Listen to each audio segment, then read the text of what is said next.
Hello, I'm Ken Wallace, the superintendent of Maine Township High School District 207. I want to thank you for taking the time to watch this brief informational video about our proposed building projects. The District 207 board has placed a referendum question on the November 6th ballot to provide the community with a choice on how they want to approach our aging buildings. The referendum would increase safety and security, replace outdated and failing mechanical, electrical, and plumbing systems. We call these MEP systems.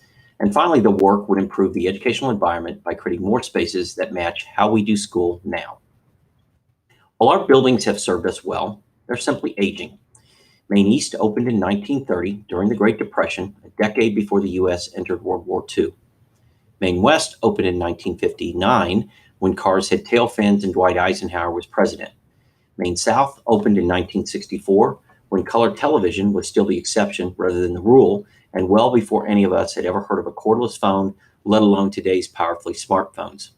Maine South is 54 years old, Maine West is 59 years old, and Maine East is 88 years old. We've done our best to maintain the schools, but they need work that can't be accomplished through our normal budget process. Our schools were built in a different era when teachers lectured and students sat in rows and quietly listened. Today, we know that students learn most effectively by collaborating, asking questions, and digging for answers through active engagement and often in groups. These are the skills that colleges and employers require of students. The kind of collaborative space needed for today's learning is lacking in our schools as they were simply not designed with this in mind. The way we use space has changed. Students no longer seek information from stacks. Instead, resources are digital and accessible from a variety of platforms. Isolation is no longer valued. Students working in groups is the standard. We also know that learning can and should be fun and often noisy. Learning is not done in a box. It spills out into the community, including our advanced work in career exploration. Each of our schools received a report of approximately 50 pages that show the condition of all of our mechanical, electrical, and plumbing systems. Many of our systems are original to the building construction. The reports from all three buildings shared over and over that most systems have greatly exceeded their recommended useful life. The full reports are available on our website. We took time to ask our key stakeholders about our facilities. We surveyed staff, students, and taxpayers about their opinions on the schools and their functionality to gain better insight into multiple perspectives.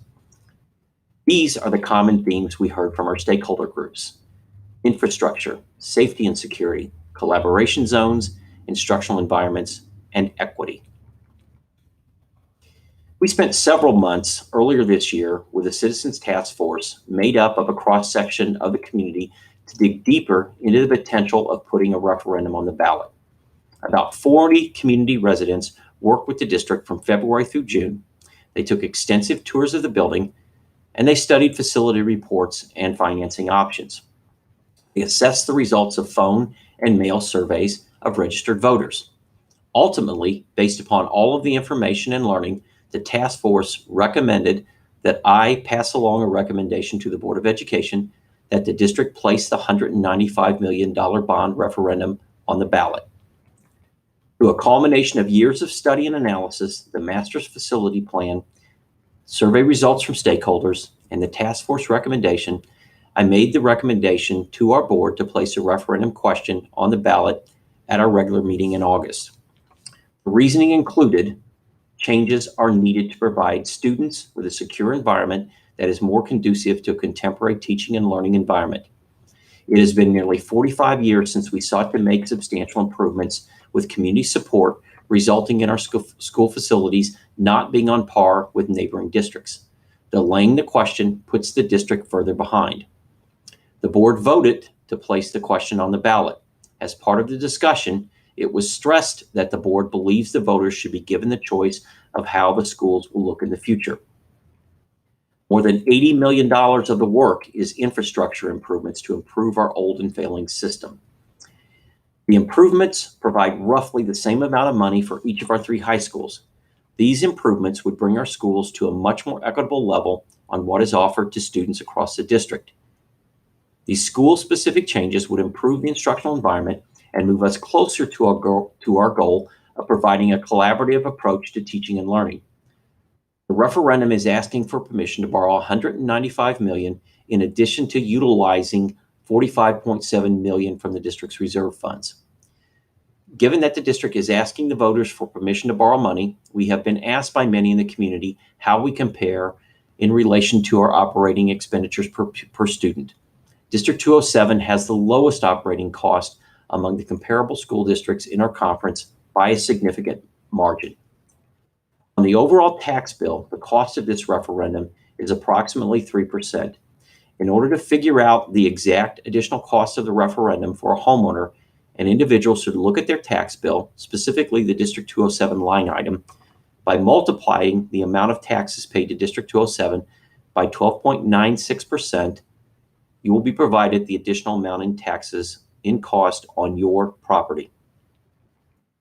Ultimately, voters will decide if the referendum funds will be made available to the school district. I would encourage all residents to learn more about the referendum on our website at www.maine207.org.